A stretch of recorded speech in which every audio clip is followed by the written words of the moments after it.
Hello guys, in this very lesson, we are going to be solving the fourth question we were given as a take home in our previous lesson on circular motion. But before we solve this very question, if you want to give this very question a shot, if you want to try to solve it, I'll give you some time to do that right away.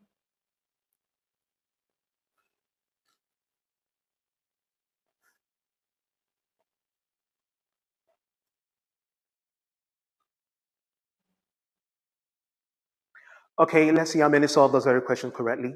So let's see what we have right on the board. A pendulum 80 centimeter long is pulled to the side so that its bulb is raised 20 centimeter from its lowest position and is then released as the 50-gram bulb moves through its lowest position. Now, two questions are given on this very question. What is the speed? As the first question. The second question is, what is the tension in the pendulum cord? Now, this very question is quite very simple. But first of all, let's try to understand the kind of circular motion we are dealing with. Now, don't forget, in our previous lessons, we discussed the different types of circular motion. We talked about, horizontal circular motion and the vertical circular motion. And we've been focused on the uniform circular motion. We are not discussing non-uniform circular motion. So now the first thing that may puzzle you is if this very motion is horizontal or vertical. So now this very motion right on the board is a vertical kind of motion. Now, how do we get to know that? Now, for vertical kinds of motion, there is a change in height. You may have mistook this for horizontal circular motion because we worked on the canonical pendulum, but this is not canonical pendulum. For a canonical pendulum, there is no change in height. It's just the major body, the pendulum bulb moving in a horizontal format like this. As you can see, this very bulb is being raised through 20 centimeter, from its lowest position. So it simply means that this is a vertical kind of motion because there's a change in height. So quickly, let's try to get a pictorial interpretation of this. So let me say this is the bulb right here at its lowest position. There's a bulb right here at its lowest position here. So the bulb is being raised. It's raised 20 centimeter. There's the length of the bulb. The length of the cord, 80 centimeter. There's the length of the cord, 80 centimeter. So this cord has been raised 20 centimeter from its lowest position. So it's raised like this. It's raised to this point and then released. So it's raised, then it oscillates like this. It goes this way. So just the circular format. Like this. So where we have this, and we have this. That's what we have. So you just have this, so going this way. So it's a vertical kind of motion because there's a change in height. It's a change in height from the rest point. It's a change in height of 80 centimeter, of 20 centimeter, I beg your pardon. The bulb is being raised 20 centimeter. So from this point of rest, it's being raised like this and then released. So it goes like this, to and fro, it goes like this. At this very point in time, the kinetic energy is zero, the potential energy is maximum at this very point. At the central point, which is the lowest position, the very kinetic energy is maximum, potential energy is zero. So the same thing for this very position. At this very position, there's a max point it gets to for it to return. 20 centimeter height at this very point. At this very point in time, the kinetic energy is zero, potential energy is maximum. So how do we solve this? Now the first question is, what is the speed of this variable? What speed do we have in this? Now don't forget, this is not a canonical pendulum. So what are we going to do now? What we're going to do is this: there is a constant conversion between the kinetic energy and the potential energy. That's what we have right here. So there's a constant change between Ke and Pe. Don't forget, kinetic energy is being converted to potential energy. That's what we have here. So what is kinetic energy? It's 1 over 2 mv squared, because of potential energy is mass times gravity times height. This is what we're going to use to get the speed of this very pendulum. Don't forget, the pendulum there's a change in height, so Ke gets converted to Pe, kinetic gets converted to potential. So mass takes out mass. Or do we have velocity squared over 2 equal to gravity times height? The cross multiply, velocity squared is 2 gravity times height. So we're using this.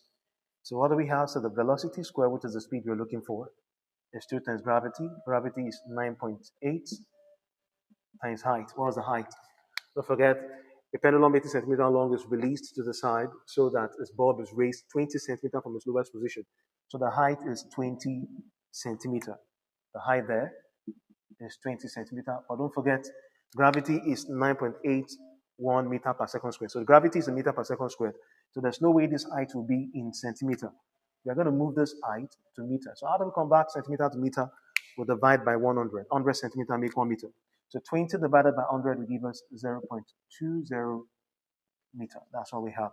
So here we have 0.20 meter. So V squared is equals to 2 times 9.8 times 0.20. So let's use our calculator to hasten things up. So 2 times 9.8 then times 0.20 will give us 3.92. So that's 3.92. So what's the speed? What is the speed of the bulb? Square root of 3.92. So we're going to do square root of the answer. That will give us 1.97. So that's 1.98 meter per second. So that is the speed of the very given bulb. The bulb moves with a speed of 1.98 meter per second. So the next thing we're going to solve now is we're going to solve for the tension in the pendulum cord. The tension in this very cord here. Now, how do we solve for the tension in this very cord? It's very simple to get the tension in this very pendulum cord. Now, how do we do it? Don't forget that when we are working on the Ferris wheels and also on even the normal pendulum, it was said there that at this very lowest position, what happens is that the tension is greater than the weight of this very given bulb. If not, this bulb would have fallen out.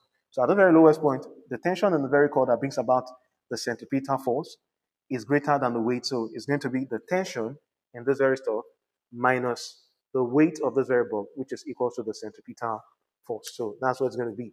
So now the tension of the very cord minus the weight of the bulb, which is equals to centripetal force mv squared over radius. That's what we have. This is what we're going to use. The tension we are looking for minus the weight of the pendulum bulb, which is equals to the mass of the bulb times velocity raised by 2, velocity that we got here 1.98 meter per second over the radius. Now, what's going to be the radius? The radius will simply be the length of the cord, the length of the cord. That's what the radius should be, the length of the cord. So force of tension minus weight equal to mass times velocity raised by 2 times the radius, which is the length of the cord. So let's quickly get it. It's very simple. What's the weight of this very bulb? The weight of the bulb is mass of the bulb times the gravity. What's the mass of the bulb? 50 grams. The mass of the bulb. Don't forget, we are dealing with meters and so on and so forth. So we're going to convert this very gram to kilogram.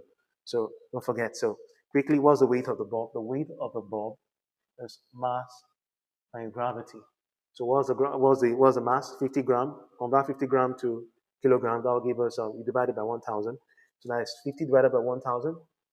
You have that right away. 50 divided by 1,000. So we have 0.05 kilogram times 9.81. Quickly, let's do that first. 0.05 times 9.81. That will give us 0.4905. So the weight is 0.4905 Newton. That is a weight. We've gotten the weight already. That's beautiful.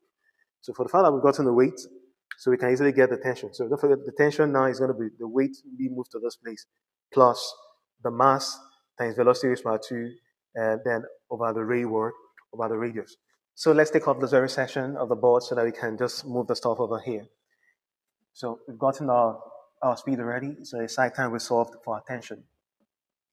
So we can solve our tension easily. So now, don't forget the tension is simply this. So what's the force of tension? The force of tension is equals to, we send the weight to the other side. That is force of weight plus the centripetal acceleration. So force of tension is equals to the weight. The weight is 0.4905 Newton plus, what do we have here? The mass. What's the mass? The mass we have here is 50 grams. Don't forget, there's the mass of the bulb. The mass of the bulb is 50 grams, as you can see. So don't forget that we've converted the mass already from 50 grams to kilogram by dividing it with 1,000. So the mass is 50 grams divided by 1,000, which is 0.5 gram. So now the mass is 0.05 kilogram, I beg your pardon, times What's the velocity? The velocity is 1.98 meter per second. That'll be 1.98 raised to power 2 divided by the radius. Now, don't forget the radius is simply the length of the pendulum cord, which is 80 centimeter. We're going to convert this to meter divided by 100. That's 0.8 meter. So 0.8 meter. So we're going to use our calculators to solve this. Whatever we get, we add it to 0.4905 Newton.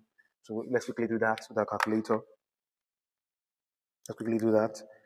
So that is 0.05 times 1.98 squared divided by 0.8. So what do we get there is 0.245. So that's 0.245. 0.245 Newton. That's what we got here. We got this. So we're going to add it to this. So what's the force of tension? The force of tension is 0.245 Newton plus 0.4905 Newton. So just going to add it 0.4905 Newton. And that will give us 0.73. So there's 0.7355, 0.74 Newton. There's a force of tension in the pendulum cord. It's as simple as ABC. So the force of tension is 0.74 Newton, while the velocity is 1.98 meter per second. Don't forget there's a big difference between the vertical motion and the horizontal circular motion. For the vertical, there's a change in height. For the horizontal, there's no change in height, such as the canonical pendulum and a couple of others. So that's that for this very lesson. If you found this lesson very helpful, please follow me at Revelation Hub on Facebook and subscribe to this very channel at Edu Mosaic. And please share the lesson also with others. See you in the next lesson. Thanks.